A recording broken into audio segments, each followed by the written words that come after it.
Good afternoon, everyone. Welcome to the Committee of Adjustments on February 7th, 2023. We're going to call the meeting to order at 2 p.m. and Communications Coordinator Ferguson.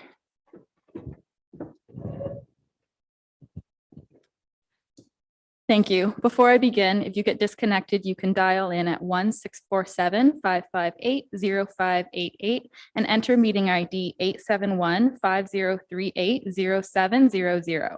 It should be noted for members of the public that this meeting is being held in 2 locations, on Zoom as well as being live streamed on YouTube. Both members of staff and council have been briefed on the various features of the Zoom meeting software. Members of council and staff will be raising their hands to speak. For members of the public, if you require any technical assistance at any point during this meeting, you can send a chat message to Sheila Ferguson, Communications Coordinator, and I will attempt to assist you.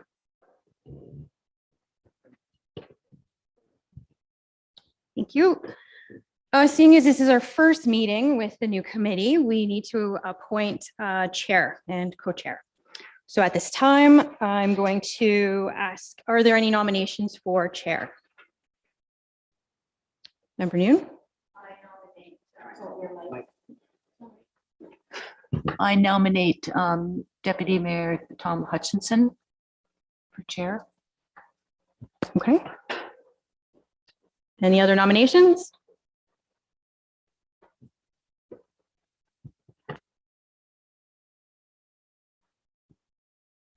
I move the nominations be closed. Member Hutchison, did you want your name to stand? Oh, thank you. Yes, I will. Thank you. Okay, no other nominations? You stand. Okay, thank you. And thank you to my nominator and my colleagues for your support. I guess what we're next thing to do is we're going to go to item 2.2 on the agenda, and that's to appoint a co-chair, election for co-chair. Member Eccles, go ahead, please. Thank you. I'd like to appoint Doug Townsend.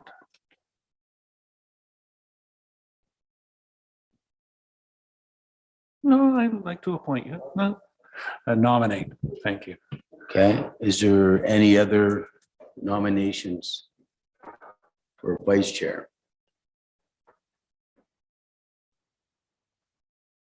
Okay, seeing none.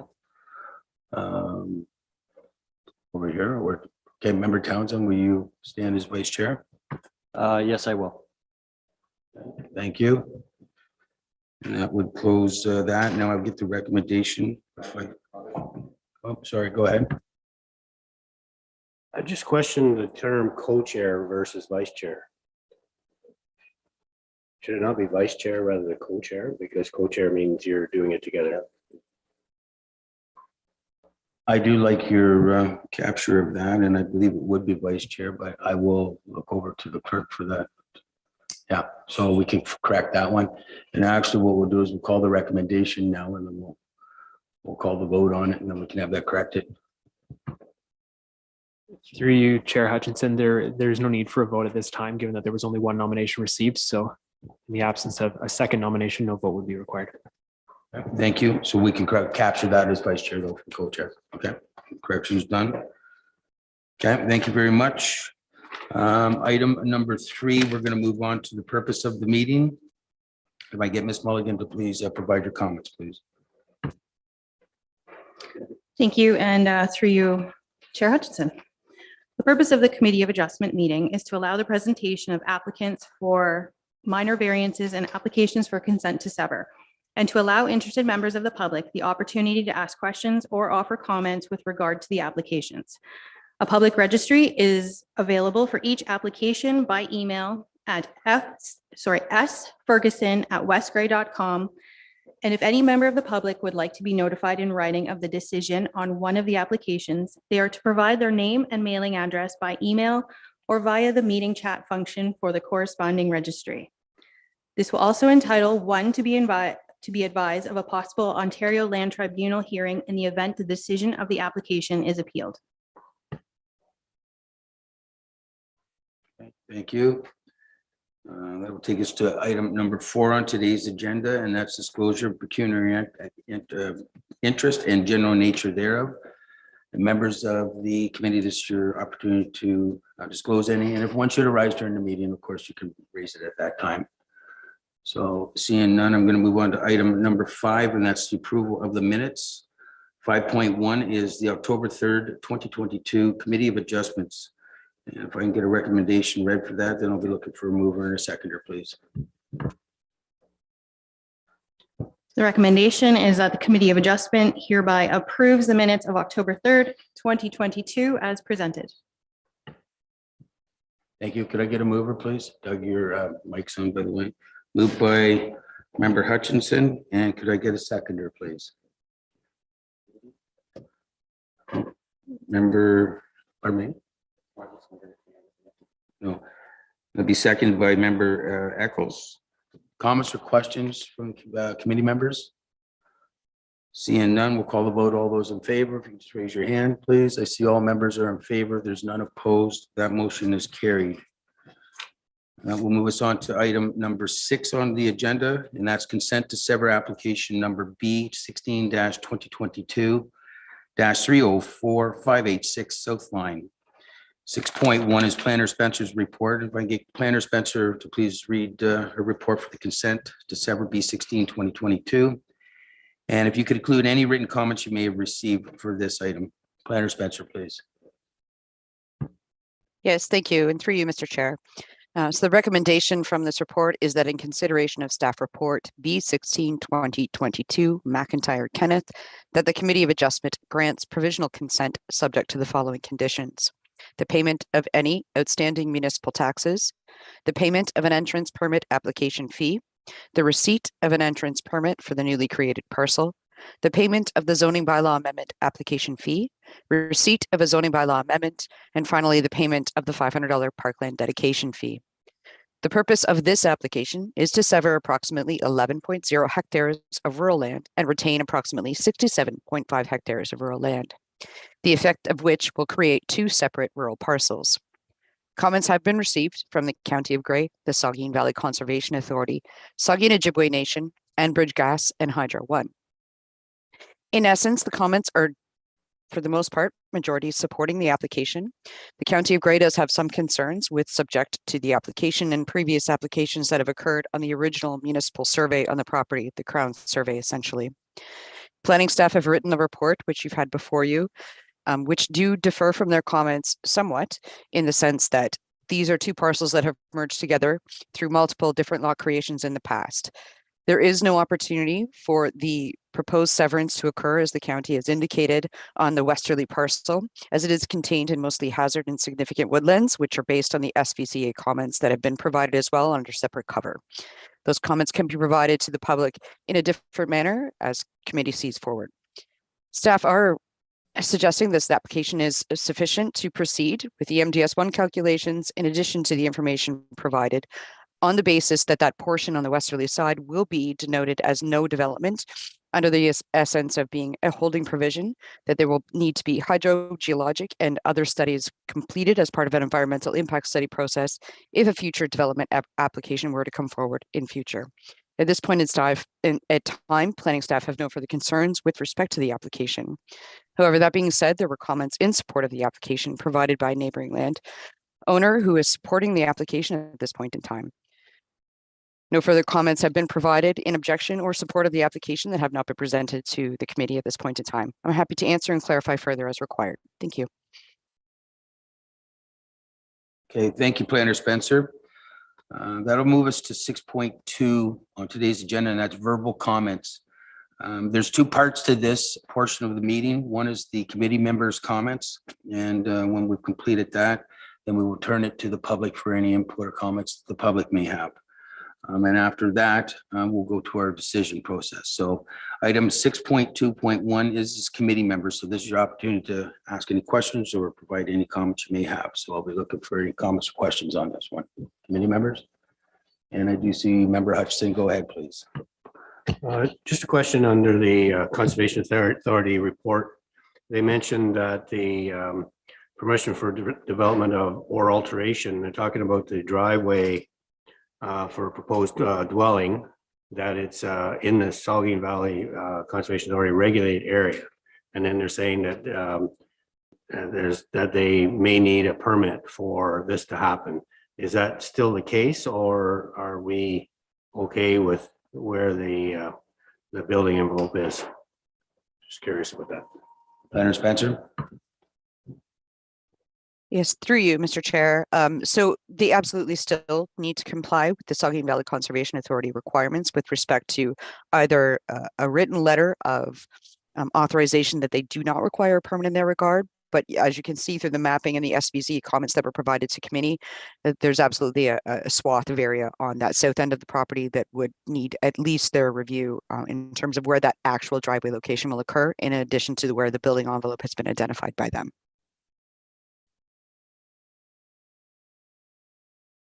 Any follow-up, Member Hutchison? No. Any other committee members have any questions or comments before I turn it to the public? Okay, seeing none, we're going to move on to 6.2.2, and this is public comments. Again, this is the opportunity for anybody in the community or audience or on virtually to speak, would be in favor or opposed to this application. And I'm going to ask Ms. Ferguson to speak to how people can participate virtually. Thank you. And if you could let us know if anybody is virtually that would like to speak as well. Thanks. Through you, Chair Hutchinson. For members of the public waiting to participate in this portion of the meeting, you may do so in one of two ways. The first being, if you've joined us via phone line, you can press *9 to raise your hand, and that will let us know that you would like to speak. After speaking, or if you raised your hand in error, you can press *9 again to lower your hand.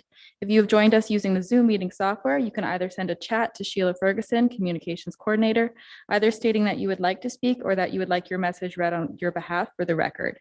You can also raise your hand, usually located in the bottom right-hand corner of the screen with a blue or yellow hand icon.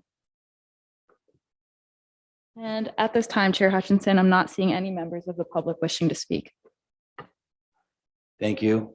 And we'll just do a short recap on that for the next application as well, but just we'll reduce it down a bit. Is there any members in the audience that would like to speak to this application today? Again, opposed or in favor? Just raise your hands. Okay. Seeing none, then we are going to move on to the decision, which is 6.3. What direction would the committee like to take with this application?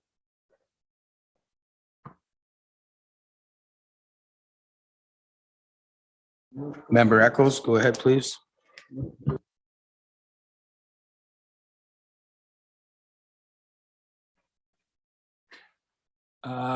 Move for approval. Thank you, Member Eccles, and I'll be looking for a seconder. Member Hutchinson, are you seconding that? Okay. Ms. Mulligan, if you could please read the recommendation and then we'll go for the vote, please.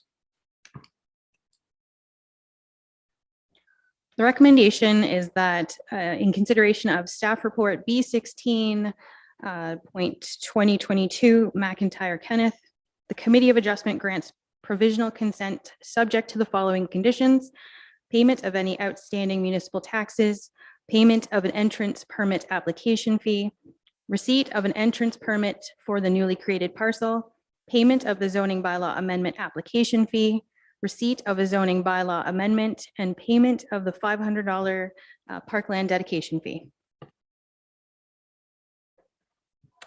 Okay, thank you. So any comments or questions from the recommendation from the committee members before we call the vote? Once clear, okay. Call the vote on all members that are in favor. You can raise your hand.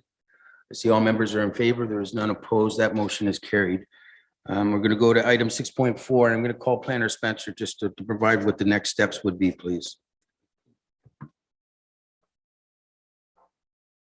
Yes, thank you. And through you, Mr. Mayor, or Mr. Chair, I apologize. Having trouble with that today. I apologize.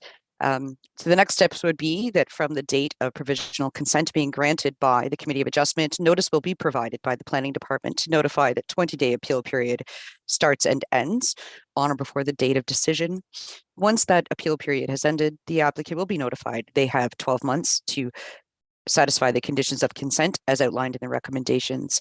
If those conditions of consent are approved, they will have another further 12 months in which to provide draft deeds and a plan of survey if required in order to register these plan of consent at the registry office with the Ontario provincial government. Thank you. Thank you, Planner Spencer. Okay, that moves us along to item number 7 on today's agenda, and that's consent to sever application number B17 2022-524392 concession 12. 7.1 will be Planner Spencer's report. Planner Spencer, we can provide your report and your recommendation. And in your report, if you could include 7.2, that would be written comments received, which would have 7.2.1 Wilson, Keith, and Leora, and any other correspondence that may have come in up until today's meeting. Planner Spencer, please. Thank you. And through you, Mr. Chair, the recommendation of this report is that in consideration of staff report B17 2022 being Osborne Sneed, the Committee of Adjustment grant provisional consent subject to the following conditions. That would be the payment of any outstanding municipal taxes, payment of the $500 parkland dedication fee, payment of the entrance permit application fee, and finally receipt of an entrance permit for the newly created parcel. The purpose of this application is to sever approximately 40 hectares of rural land and retain approximately 38 hectares of rural land, the effect of which will create 2 separate parcels along the original Crown survey considered as rural lands. Comments have been provided from the County of Grey, the Saugeen Valley Conservation Authority, the Saugeen Ojibwe Nation, and Hydro One. In essence, there were comments received also from the public in support of the application being under the name Wilson. No concerns with the application have been provided by any parties at hand at this point in time, other than support of the application through policies of the county plan, in addition to policies under the Conservation Authorities Act, and the support of surrounding members of the public.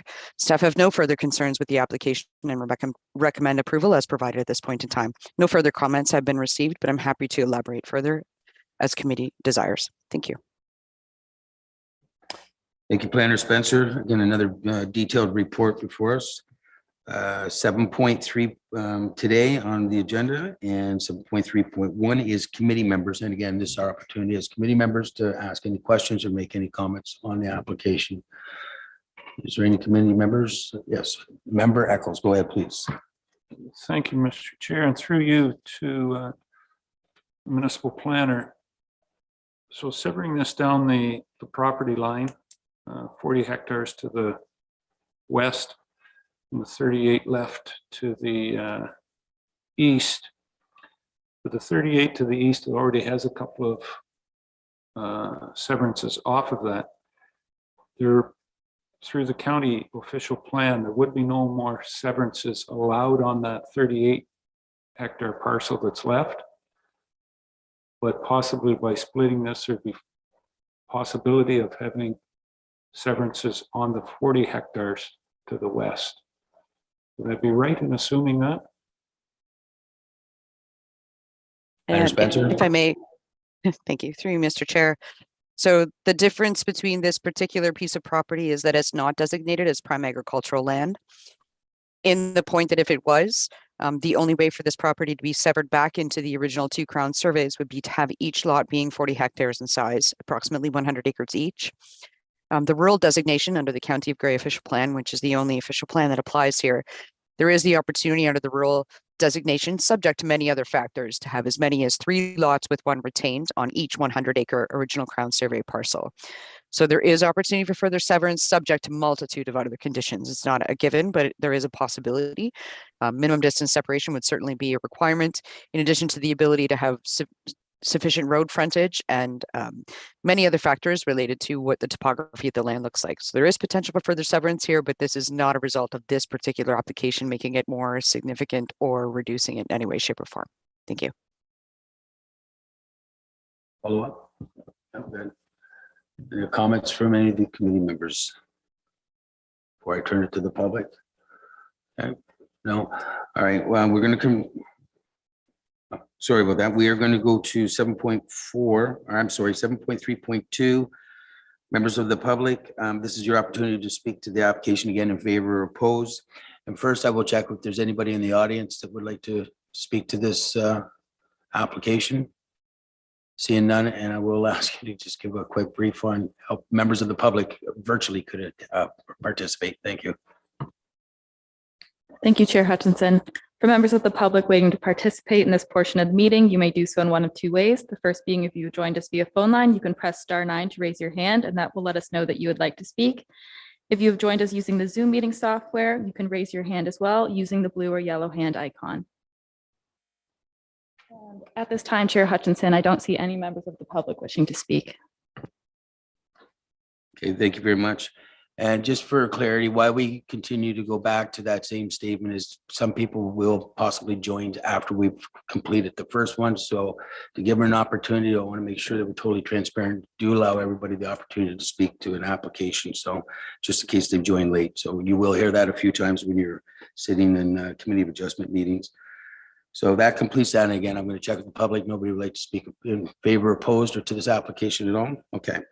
So I'm going to move to 7.4, and that's a decision by the committee. What direction would the committee like to take with this application? And I see Member Hutchinson. Go ahead, please. Consideration of, I'd like to recommend that we accept this application considering the planner's report for B17-2022 Osborne Sneed, given the conditions outlined in the agenda. Thank you. Could I get a seconder, please? And I will take Member Noon as the seconder. Okay, if I get Ms. Mulligan to please read the recommendation and we'll call the vote, please. Sorry, thank you. Through you, Chair. Recommendation that in consideration of staff report B17-2022, Osborne Sneed, the Committee of Adjustment grants provisional consent subject to the following conditions: payment of any outstanding municipal taxes, payment of the $500 parkland dedication fee, payment of the entrance permit application fee, and receipt of an entrance permit for the newly created parcel. Thank you. Comments or questions from the committee members on the recommendation? I will call the vote. All those in favor, you can raise your hand. I see all members are in favor. There's none opposed. This motion is carried. And that'll take us to item number 7.5. Planner Spencer, please provide what the next steps would be. Thank you. Thank you. And through you, Mr. Chair, the next steps would be that on the date of consent, provisional consent being provided by Committee of Adjustment, planning staff will notify that the decision has been granted in favor of the application based on decisions of the committee. There will be a 20-day appeal period, which follows from that date. Provided no appeals are filed at that point in time, the applicant will be advised they have 12 months from the date of approval in which to satisfy the conditions that's outlaid in the recommendation of this report and the decision by committee. Once that 12-month period has commenced and ended, at that point in time, they will be advised they have an additional 12 months with which to complete any necessary surveys, in this case, not applicable to this property because it goes back to the original Crown survey, but their lawyer can prepare the draft deeds for approval by planning staff for registration at the registry office, in Sound with the provincial government. Any questions further? I'm happy to elaborate further. Thank you. Thank you, Planner Spencer. So that'll take us to item number 8 on our agenda today, and that's consent to sever application number B18-2022 not assigned lot 11 concession 8. 8.1 is Planner Spencer's report. If you could please read your report, consent to sever B18-2022. If you include any written comments you may have received up to today's meeting. Planner Spencer, please.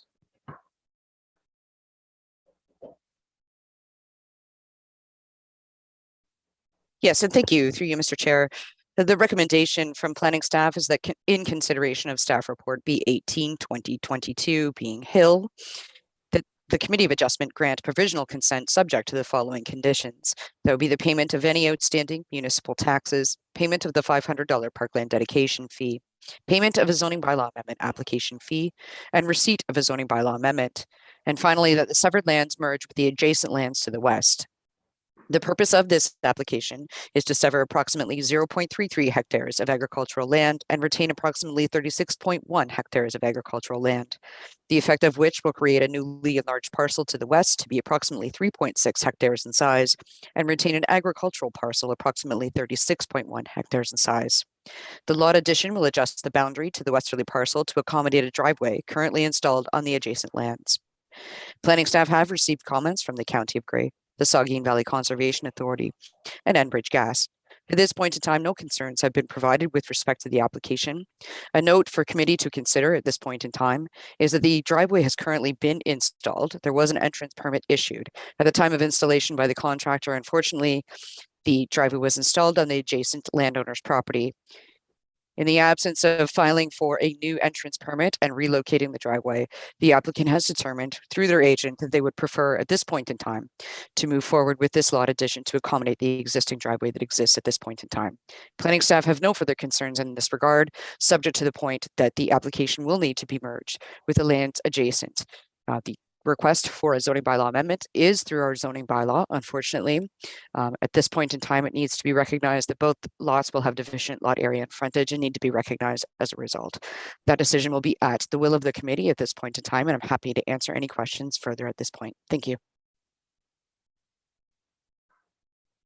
Thank you, Planner Spencer. That takes us to item number 8.2, sorry, verbal comments on today's agenda. And again, there's two parts to this. It'll be committee members to speak first, and then I will be going to the public, both virtually and in the audience. So item 8.2.1 is committee members. And again, this is your opportunity, committee members, to ask any questions or make any comments you may have on this application.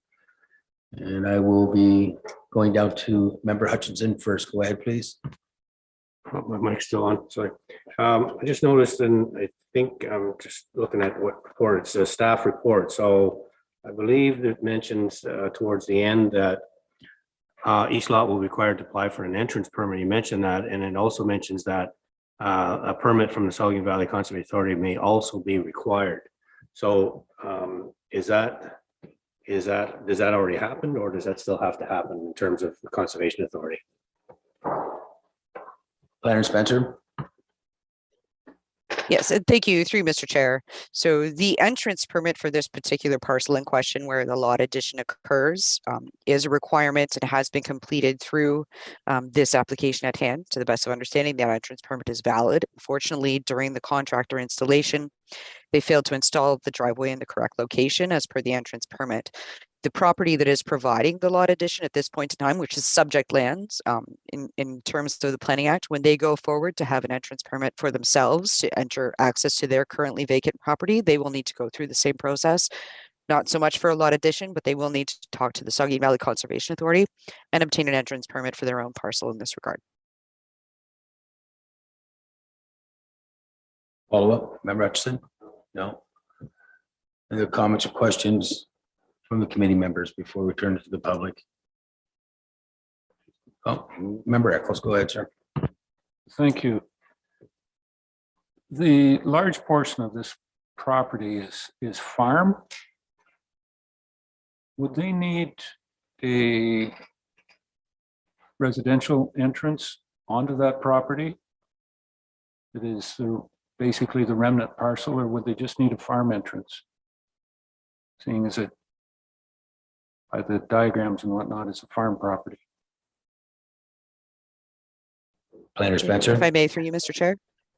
Yes, so through you, Mr. Chair, the retained parcel, the land, providing the lands to the adjacent parcel, subject lands in question here, provided there is no residential portion of that property being used, a farm entrance is completely acceptable at this point in time. If they were to desire to build a residence on that property, they would be required to obtain an entrance permit at this point in time with a specific civic address for fire emergency purposes. Okay, thank you. Any follow-up? No. No, thank you, sir. Any comments or questions from the committee members? Okay, seeing none, we're going to move to 8.2.2, and this is public comments. And again, I'm going to ask Ms. Ferguson to explain how members of the public can participate virtually.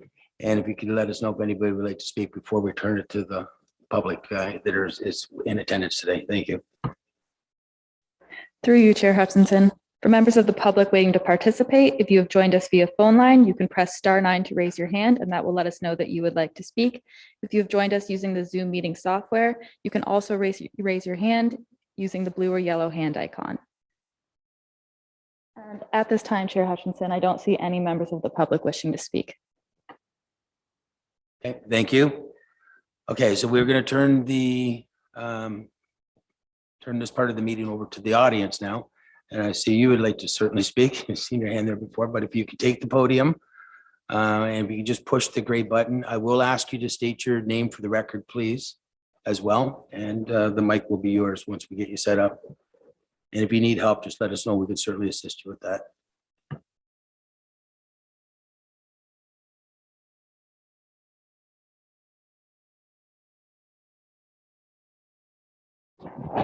There, you're live. Being Scottish and I can read English, not Canadian. This is quite an amusing. I apologize for interrupting you. I just asked if you could state your name for the record so that it's documented. Okay, sorry, Thank you. sorry. I'm Lynn Silverton, agent for the Hills. And as they couldn't come, and I've been dealing with them on this matter for a few years. That driveway was understood by the Hills and the Brands that own the other property to be on the Brands property. A while ago, maybe 2 decades ago, the county did mapping, and neither the two owners or West Grey were aware of the fact that that driveway was actually on the Hills property. So when I applied to put in an entrance, because I understood from West Grey that the existing historic entrance was actually illegal because it was too close to the crest of the hill, which I had thought. They marked where to make the entrance. We made the entrance, we finished the driveway, and it was beautiful. And then we found out when we had a survey done that it was actually on the Hills property, but the county mapping showed it to be on the hill, on the Brands property. The little line that you've got there, the green line beside the yellow line, to the left of the yellow line, you'll see where the driveway is. And that is, I believe, county mapping again, because the Hill property was to the other side of the driveway. So in order to, it's complicated, I know, in order to accommodate that driveway, the Hills agreed to sell it to the Brands.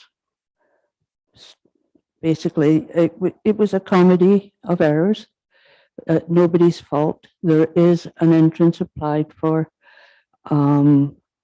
Everything's copacetic. There is a stone fence wall and trees, and it's a natural division line anyway. So the belief of both of them is that it actually does belong on the Brand property, but they're quite happy to sell it and buy it and get this mess over with. Sorry, that was rude. It's a mess. Thank you, Mr. Chair. Thank you. And I would like to thank your planner for her patience on this, especially dealing with me. Thank you. Planner Spencer, do you have any comment to that? Thank you, through you, Mr. Chair. I just wanted to provide a point of clarification that the county mapping through the GIS system is not to be taken as a survey of lands, and therein lies the initial error and assumption on the part of where that property line boundary is. It is aerial photography and subject to error, and was not identified until the survey was completed. So the only survey is a legal survey, not GIS mapping from the county. I just wanted to provide that point of clarification. Thank you, Planner Spencer. Any further comments? No, other than the spray marking where to put the entrance was actually done by the township, was actually on the Brands, the Hills property. So that's where the confusion came in, because you two thought that that was the dividing line. We're not all brilliant like planners. Okay, thank you. Anything further at all? or- No, I'll Okay. stop. Thank you. If I could just get you to turn your mic off, please. And thank you very much for your time today. Any other members of the public in the audience today that would like to speak to this, whether you be opposed or in favor? Okay. Seeing none, then we are going to move on to 8.3, and that is the decision by the committee. What direction would the committee like to take with this application? Member Noon, go ahead, please. Oh, thank you. I move that we approve the staff report of B18 2022 in the name of Hill, that we approve this application. Thank you. Okay, thank you. I'm going to get a seconder, please. And I see Member Forrester seconding that. I'm going to have go to Ms. Mulligan to please read the recommendation. And I just want to let you know, I have it moved by Member Noon, seconded by Member Forrester. Thank you. Thank you, and through you, Mr. Chair. The recommendation is that in consideration of staff report B18 2022 Hill, the Committee of Adjustment grants provisional consent subject to the following conditions: payment of any outstanding municipal taxes, payment of the $500 parkland dedication fee, payment of the zoning bylaw amendment application fee, receipt of a zoning bylaw amendment, and that the severed lots merge with the adjacent lands to the west. Okay, thank you. Comments or questions from the committee members on the recommendation that has been moved and seconded? Seeing none, I will call the vote then. All those in favor, you can raise your hand. I see all members are in favor. None opposed. That motion is carried. That will take us to number 8.4, and I'm going to ask Planner Spencer, what would be the next steps, please?